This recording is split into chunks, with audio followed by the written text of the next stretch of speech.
Hello, and from my comments, I guess everyone wants me to talk about Israel.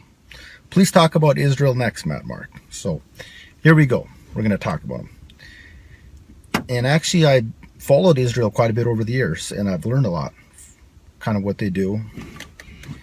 And obviously, you have Israel, which is more conservative, more nationalist, kind of. And then you have diaspora Jews, who are mainly United States, and obviously you got some in Europe and then Canada, and they act completely different. In fact, a lot of them act more socialist and liberal than they act Jewish, and that's very important to understand. And actually, a lot of the ones, the diaspora Jews, don't actually really get along too well with Israel, unless someone says death to all Jews or something crazy. Then both sides will join in on that, obviously, because it's a threat to them.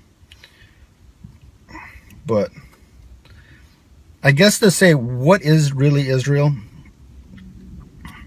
and how should Pakistan deal with Israel, they're really no different than Saudi, outside a couple minor issues.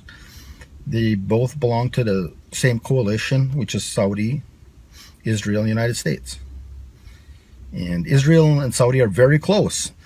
They have to play kind of dumb with it, Israel, because Christians are supposed to hate Muslims. And obviously Saudi's very Muslim. And they have Mecca there, So they act dumb. It's just like, yeah, we talk to them a little bit, but we don't like them. Or yeah, they do like each other a lot. Pretty much every major conflict from Iraq to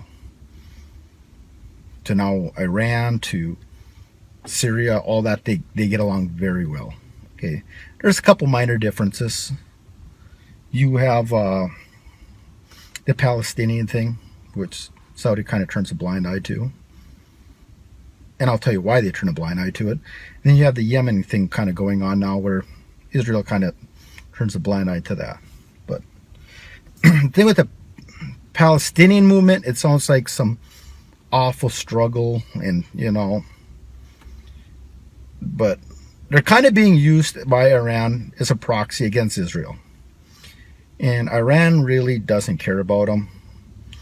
I mean, they'll send young kids in to do stupid things and then get shot and sit with a camera. And do I really think they really care about the Palestinians? No.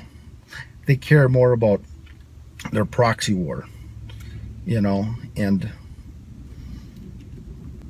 I think Iran would use Pakistan the same.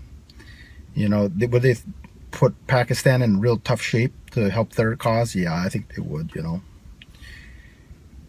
But the biggest thing is, what's the biggest concern from Pakistan I get is the economy. People want jobs. They want to make their own money. They want to improve their standard of living. They want to make sure they have enough food. They want housing, education. They want all these things. I get that all the time. And that's the main thing I get from my comment section. They want things better. I get a lot of private messages for jobs. I'm looking for work. Can I move to the United States? And I respect that, but that seems like to be the number one thing. And now everyone's asking, how are we going to get these jobs? We want all these jobs, okay? But now you go back to this proxy war, this big war between it. You have, like I said, Syria, Iran, and Russia. Then you got Saudi, Israel, and United States. What side is going to be able to offer jobs to Pakistan? It's simple as that. What side? Well, it should be obvious. It's going to be the Saudi, Israel, and United States. And Israel they're not going to really offer much jobs or opportunity. But if you do real hostile things to them, they could prevent you from capitalizing in on these big markets in the United States. Especially if you say stupid things. And this is the thing that all Pakistanis should pay the most attention to. Is something I discovered being on a lot of Israeli sites. And What they do is you have a lot of these Israeli sites. You have three groups. You have Jews, you have Christians, a lot of kind of slow Christians, and then you have Indians in there, India. And I see it so often where you'll have India loves Israel, India this, India that. Then you get a comment. I'm a Pakistani and I hate Jews. I hate Israel. I hope they all die. And then you'll get like 50 dumb Christians comment, he cursed Israel, this and that, and a whole bunch of stupid stuff from the Bible. And not one of them understands that it's a troll from India that's trying to cause trouble. And I think you totally underestimating Indian RAW, Research Analyze Wing, and the propaganda they're trying to play here. And it's called baiting. It's very important you understand this. What they'll do is, Israel does it too sometimes. If they need help from diaspora Jews, a lot of these big, rich businessmen that have a lot of money and influence in the United States or Europe, they'll say, okay, you hate Israel, okay? Somebody hates Israel. And that ain't good enough. So they'll keep baiting them and baiting them. And finally they say, we hate Jews, death to all Jews. And then they get the backing from the diaspora Jews who have influence, enough influence to get government involvement and whatnot. And then you're in trouble. So, and if India wants the Jews and Pakistan to hate each other, or if they want diaspora Jews in the United States to hate Pakistan, do you think that they know that's a disadvantage for Pakistan? They don't want Pakistan to be developed. They want you poor. They want you starving. They don't want you to have jobs. They're very unethical.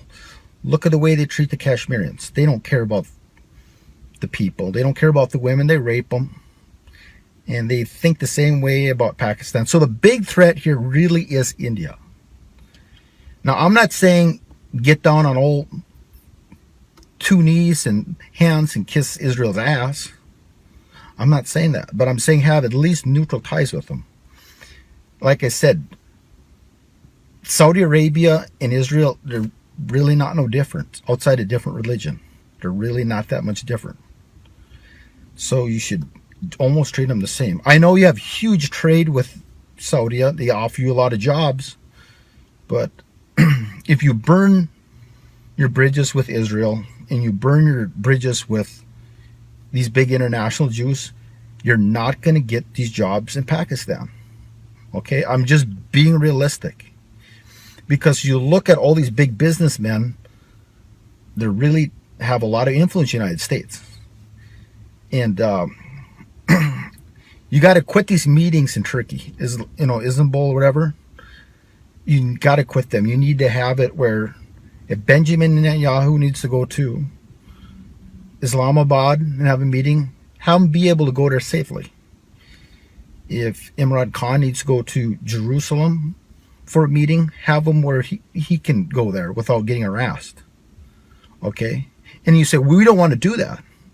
Well, how are you going to get these jobs? If he can't come to Islamabad,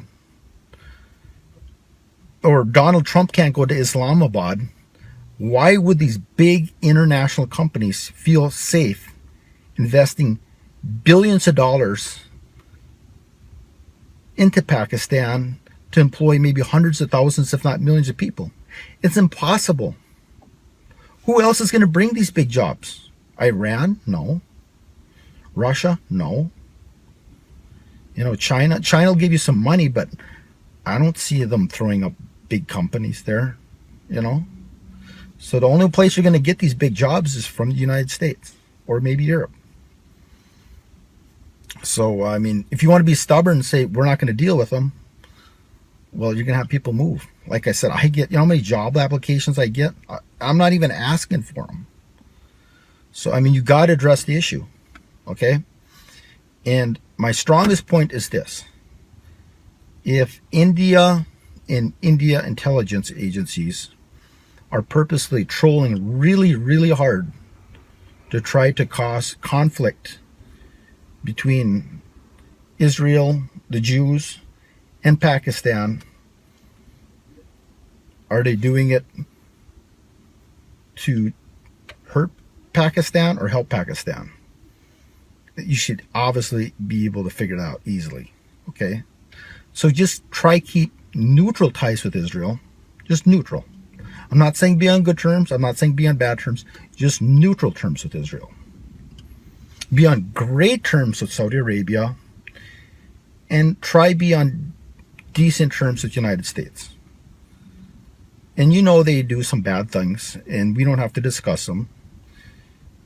And don't be desperate for a deal. Just make them give you a really good deal, okay? Because what I think they want to do is run a big oil line or natural gas line from deep inside Afghanistan over to Peshawar down to Karachi, okay? So if they want to make a big offer to you, make a really good offer. And that'll at least open up the market for you. They'll give you the option of these big companies having the option to give you offers. And you're still not in the green there. After that, you still got to compete with Bangladesh, Malaysia, Vietnam, all these other third world countries that want to be invested in too. So the first thing you have to do is try to get at least neutral terms with Israel, and then great terms with Saudi, and then try build on the United States. And although there's things I don't like about Israel, okay? Things I don't like about them is all the money the United States pumps into them, they really lack. I mean, that little country should be completely developed. And I've heard of defense contractors go in there on vacation and say they're not impressed. It's pretty much a rundown third world shithole. That's embarrassing. And you look at South Tel Aviv, it's trash. You know, it's been trash a long time. South Israel, it seems like they don't focus on it. All they care about is North Israel.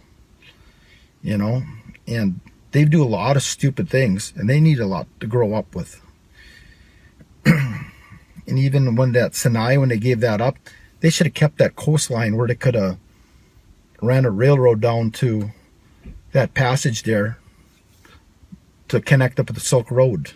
Now they have to have these big ships roll into Elliott, okay? That's out of their way. So if you got a time-sensitive package or heat or cold-sensitive packages, you know, on these big freights, they're going to charge them a lot more. So there's a lot of stupid things they do. Their infrastructure is pretty horrible. All they care about is high tech and military. And most of these Jews that they bring in from diaspora, from whether it be Ethiopia or whatnot, it's pretty much trash genetics. I don't see no talent coming in. I see a lot of good talent leaving.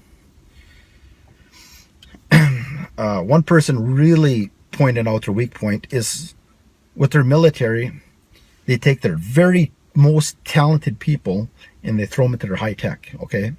So they're really wrapped into their high tech. But then the problem is, if you're in a war, you want these guys fighting or you want them in an economy. So it's a catch-22 and it's going to hurt them. So that is my take on Israel.